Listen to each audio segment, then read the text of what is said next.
B'Shus Rabbi Wines, Amy Beryl, Rav Goldvicht. Shlomo HaMelech wrote in Mishlei, Shma b'ni musar avicha va'al titosh Torah simecha. Listen, my son, to the legacy of your father, but don't abandon your mother's Torah. It seems that what defines our Jewishness is the Torah simecha, the unique Torah that comes from our mother. The Torah we don't even think about, that's instinctive. The subconscious value system that we absorb as children at our mother's knee. What then was the unique Torah simecha, the Torah of our mother, Mira Cohen? Why? In Pirkei Avos, Akavia ben Mahalalel says, Histakel b'shlosha dvarim. Be aware and be cognizant of three things. Ve'i atavah lidei avera. It'll keep you from sinning. Dame basa, know from where you come, ula anata holech, and where you're going, v'lifnei mi ata asad litein din v'cheshbon, and before whom you're destined to give an account and reckoning. Sounds simple, but this simple maxim of life, which in hindsight is not so simple, was ingrained in me numerous times by my mother. And tonight I'd like to share some snippets and some motivational quotes of our mother that brought new meaning to this Mishnah, because this was indeed the Torah simecha, the Torah of our mother. Number one, know where we come from.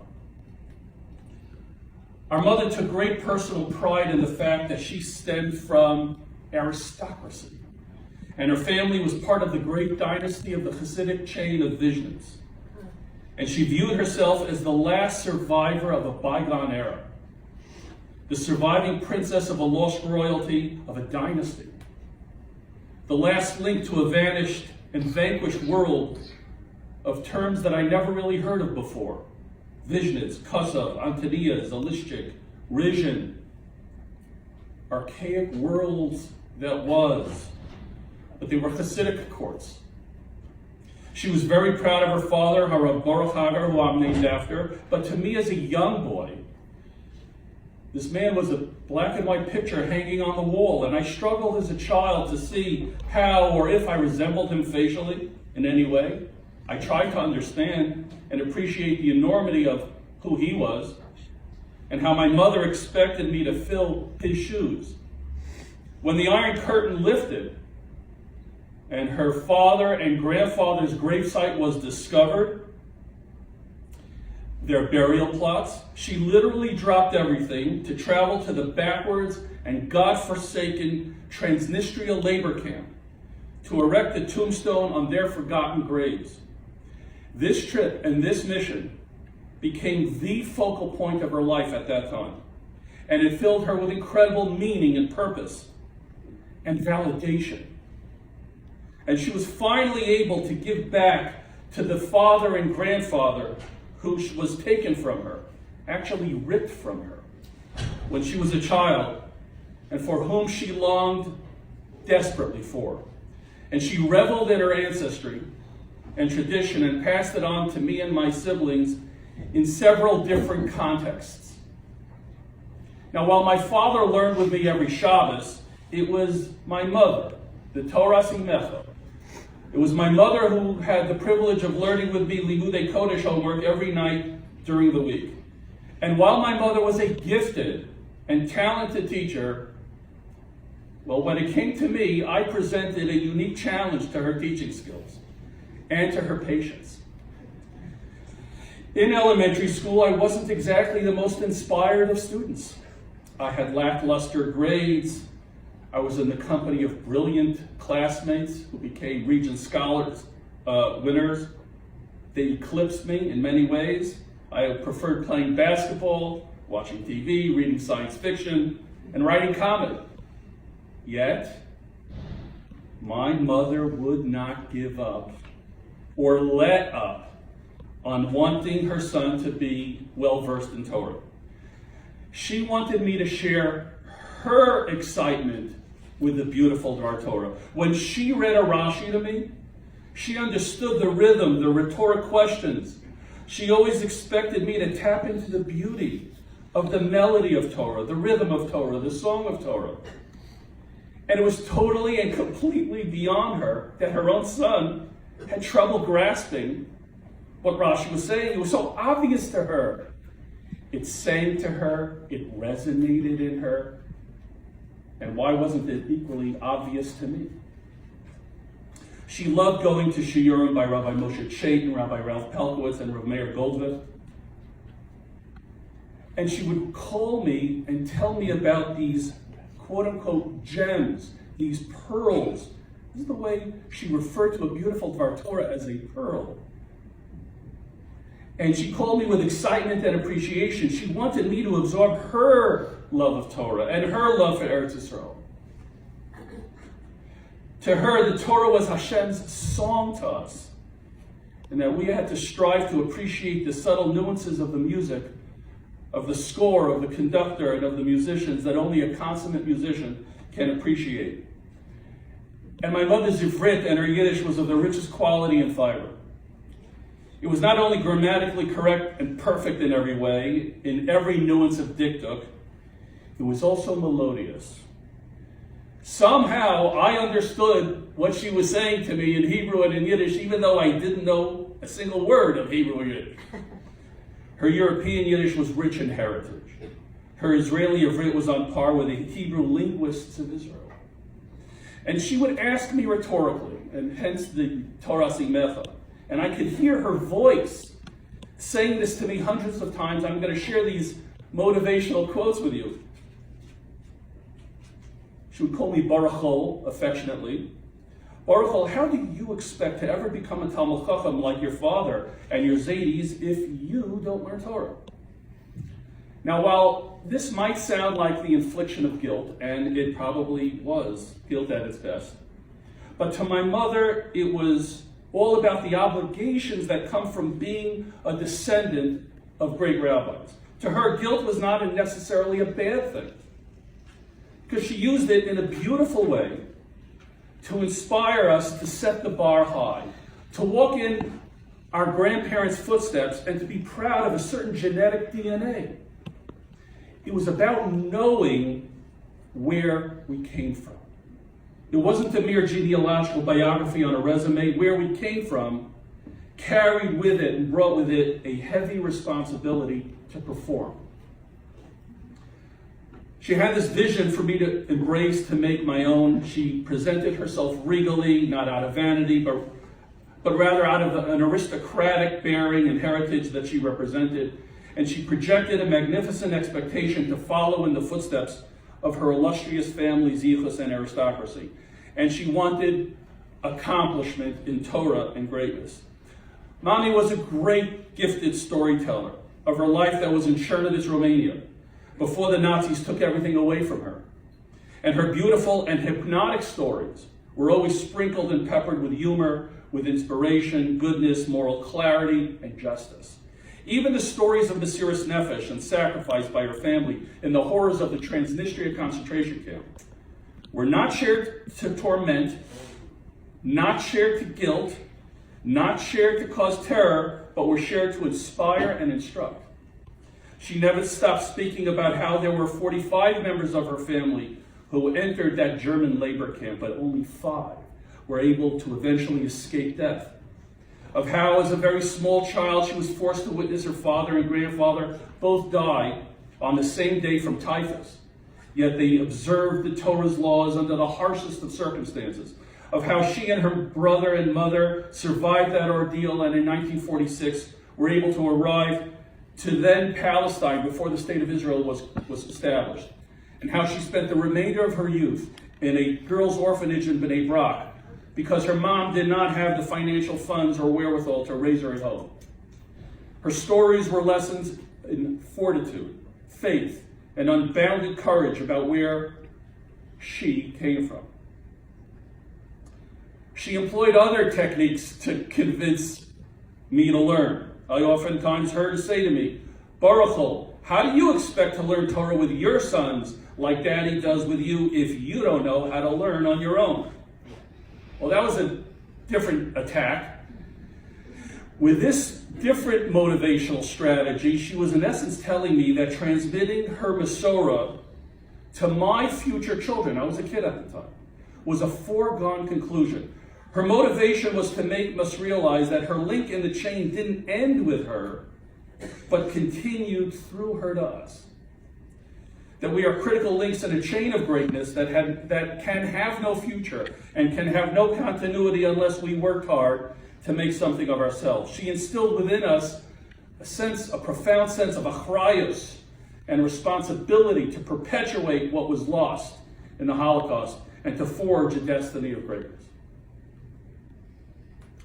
Number 2, to know where you're going in life. Mommy believed that what comes around goes around. She believed in reward and punishment. She believed in the world to come. And her reference to those people in Gehenna, they would quote unquote rot in hell. She believed in it.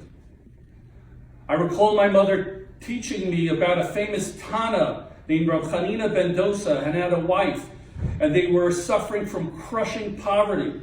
And she asked her husband to pray to Hashem to alleviate their crushing poverty, and how Hashem answered their prayers by showing them a hand descending from heaven, giving them a leg of a golden table to ease their financial plight.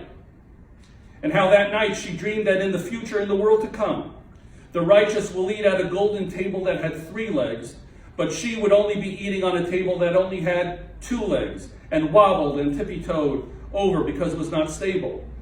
That Rabbi Chanina ben Dosa and his wife didn't want that fate, and prayed that the divine hand take the golden leg back. Mommy referred to this Mishnah all the time to me, and used it in several different permutations. Baruch Hu, what kind of table do you want in Shemayim? Baruch Hu, do you want your Zadis to see you sitting in the lecture hall up in Shemayim on a wobbly table? And the third permutation was, Baruch Hu, how do you expect to follow the Shiurim up in Shemayim, and how can you show your face to my parents if you're in Amoritz? Again, this might sound like guilt, and again, it might be, but interestingly enough, it never turned me off from learning, but instead detonated some internal truths within me, and I found myself tapping into what she was saying. And it was all knowing about where I'm ultimately going. She knew that the ultimate destination for us as Jews is admission upstairs. My mother was always fond of pointing out to young, upstanding yeshiva bachrim in Bayswater and Far Rockaway, whom she believed would serve as positive role models for us to emulate. A walk back from shul, besides saying hello to everybody, included, you see that yeshiva bachrim? I would name them, Rabbi Baruch Chait, Rabbi Tippy Waxman. These were the examples of who my mother felt were young men on the right track in life, who were made out of the right stuff. And she wanted me to emulate these young yeshiva bachrim. She wanted us to focus on life and not be aimless. She projected a vision of what she wanted of me, of being an Orthodox, God-fearing family man, providing for my family in a respectful manner, to be a man of integrity and virtue, making a Kiddush Hashem in my life. As an aside, my mother constantly warned me with a different motivational technique, and she warned me to take my studies seriously, because if I don't, one day I could end up digging ditches for the New York Sanitation Department. She would try to motivate me with this line: Baruch Hu, do you want to become a truck driver when you grow up? For the longest time as a kid, I thought that being a truck driver and a sanitation man was the worst possible thing, worst fate that one could do for oneself. But again, it was all about knowing where we're going. Number 3, to know before whom we're destined to give an account and reckoning. My mother had an elegant way of referring to death, and that was, quote unquote, after 120. Now, as a kid, I was never really sure what 120 was. Was it a place? Is that where one goes to die at 100? There's a place called 120? It wasn't until I realized the Torah significance of the year 120. I recall once when our father was driving us into Manhattan, I was staring at all the big buildings and the skyscrapers in the back seat. And we drove by an office building with the address 120 Manhattan Avenue, and I freaked out, thinking, oh my God, this is bad, stay away. But when my mother saw someone err, and my mother saw someone sin and make a chil Hashem, her response was always, he'll get his after 120. She believed in reward and punishment. She constantly repeated to me the 11th principle of the Rambam, that Hashem rewards those who observe his commandments and punishes those who violate his commandments. She believed it. I'll never forget the time that as a young boy we were at the Israeli Day Parade in Manhattan, and she was holding my hand as we were walking along the route, when we stumbled upon a group of Satmar Hasidim from the Neturei Karta camp, protesting the state of Israel at the State of Israel parade, holding up signs calling for its destruction. Now, we were raised in a religious Zionistic home, which sadly is a lost art in a lost world today. And I vividly recall my mother's hands clenching my hand at the sight of this profanity. And being an inquisitive kid, I asked my mother, Mommy, how could this be? My mother said, Baruch, take no heed of them. They don't represent our Torah values, and Hashem will show them how wrong they are when they go up to Shemayim after 120. She believed in reward and punishment. Our mother was possessed of a refined beauty, grace, and charm. She radiated elegance. Yet, as Zadie Berel said at the funeral, she disappeared for us 16 months earlier, when she suddenly and quickly developed the dreaded dementia that robbed her of her memory, speech, and personality. And it was very painful to see her in the final days, when she couldn't recognize us. But notwithstanding that, we felt her love for us, even though she couldn't communicate to us in any way. And at her funeral, we were torn apart inside with conflicting and competing emotions that raged inside of us. On the one hand, we felt intense pain, emotional pain and sorrow over her death, and how what should have been the sunset of her life was marred by the cursed disease of dementia. Yet at the same time, we all felt a profound sense of grief and of gratitude for ending Mommy's suffering and to allow Mommy to be reunited with her parents, our father, and my daughter Hindi peacefully. And yet amidst the fog of dementia came sporadic breaks in the clouds with pockets of lucidity and moments of clarity, emerging through the abyss.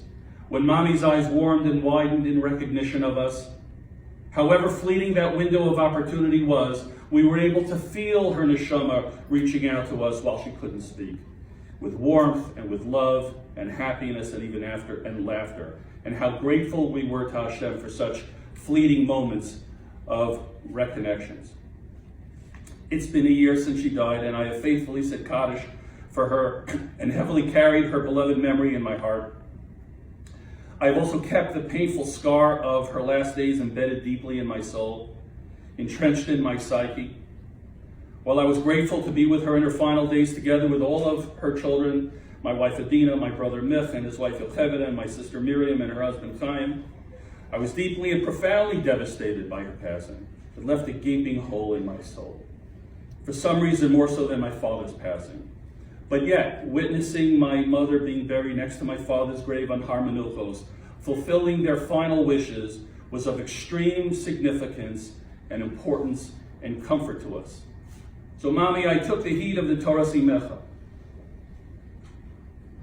I took these lessons to heart in the best way that I could. And because of my Mommy, we now know where we come from. We know where we're going. And we know before whom we will give an account and a reckoning. And I hope that she looks down from Shemayim and smiles down at us and is proud of us and of our families. For the rest of my life, I'll never forget how Zadie Berel loved her and cherished her, both in life and in honoring her memory after her death.